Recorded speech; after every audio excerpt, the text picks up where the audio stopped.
Two explosions in the early hours of the 30th of May near Desantnaya Bay in Russia's Vladivostok were part of a planned operation by Ukraine's military intelligence agency.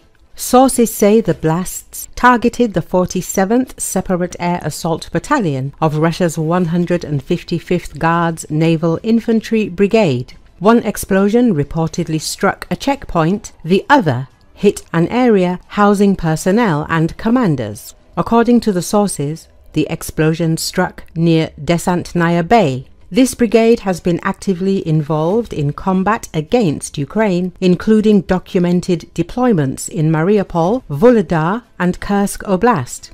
According to the same sources, the attack caused injuries and material damage. Personnel, military equipment and special assets were hit. The reports quoted unnamed intelligence sources as saying, citing local residents, RBC reported that at least 10 ambulances and an evacuation helicopter arrived at the scene. Damaged military hardware was reportedly removed from the site using Russian military Ural trucks. Russian authorities confirmed 2 explosions but denied any casualties or damage. The Anti-Terrorism Commission of Primorsky Krai attributed the incident to the ignition of gas cylinders. Emergency services cordoned off the area and traffic between Shamora Bay and the village of Shtitovaya were partially restricted. The threat has been neutralized, officials stated. Local media and telegram channels including VCHK-OGPU and Vladivostokru reported heavy police and military presence in the area. Roads were blocked, vehicles inspected and helicopters were seen flying before the blasts. Witnesses described the removal of large tarp-covered objects, possibly military vehicles, under guard.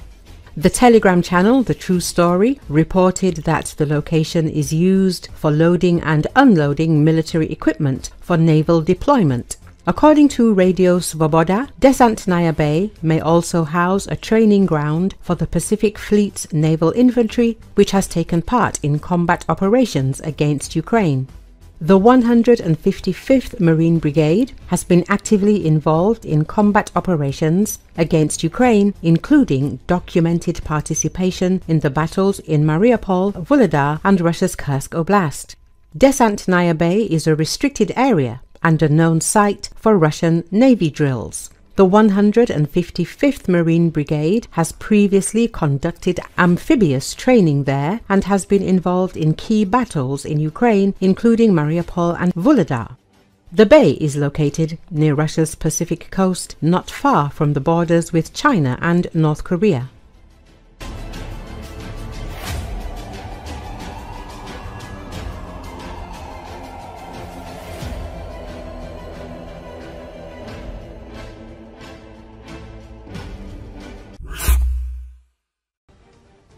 Ukrainian expert Vitaly Portnikov explained what is really happening in the relations between Putin and Trump.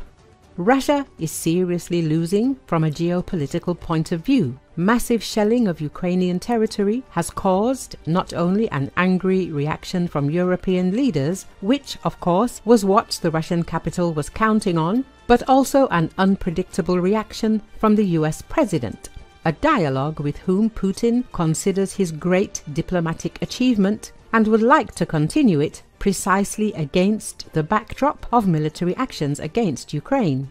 The fact that Trump is now reproaching Putin and even setting new deadlines, such as 2 weeks, after which he is going to make a decision regarding the peacefulness of the Russian president, of course, cannot suit the Russian president. The political commentator shared his conclusions about the possible consequences of the Russian offensive for Putin. If the Russian offensive on Ukrainian positions is intensified, this, if it does not convince Trump that the Russian president does not want to make any decisions that could lead to the end of the Russian-Ukrainian war in the near future, will at least show the American president that the whole world sees that he is actually creating comfortable conditions for Putin regarding the continuation of the Russian-Ukrainian war, and Trump, of course, cannot and does not want to allow such reputational losses. In this situation, we must realize that Putin, as always, is taking a risk when he tries to get too much from his situation that has developed in the Russian-Ukrainian war after Trump's victory in the US presidential election and the start of a new round of Russian-American dialogue.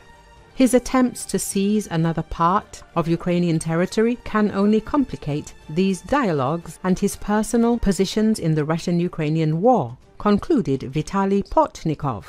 In this case, Donald Trump says American efforts to bring Russia and Ukraine to peace are going fine, but appears cognizant that Russian President Vladimir Putin may be only pretending to engage in good faith. We'll find out whether or not he's tapping us along or not, and if he is, we'll respond a little bit differently, but it will take about a week and a half to 2 weeks, the US President said on Wednesday in response to reporters' questions at the White House. They seem to want to do something, but until the document is signed, I can't tell you. Nobody can. I can say this, I'm very disappointed at what happened a couple of nights now, where people were killed in the middle of what you could call a negotiation. He continued, adding later, when I see rockets being shot into cities, that's no good. We aren't going to allow it. Trump, who has previously been an open admirer of Putin, has become more critical of the Russian president amid the drone and missile attack, calling him crazy and opining that he is playing with fire.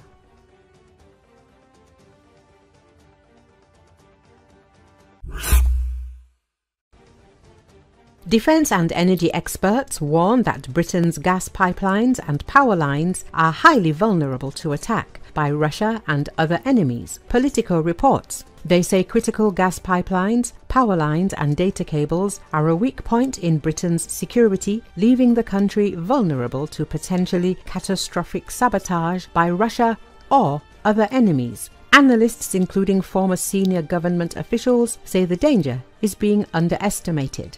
In an interview with the publication, former Defense and Energy Secretary Grant Shapps noted that complacency on this issue is really worrying. Our underwater infrastructure is kind of a weak point and not enough is being done. It's not a question of if there will ever be a problem, it's a question of when.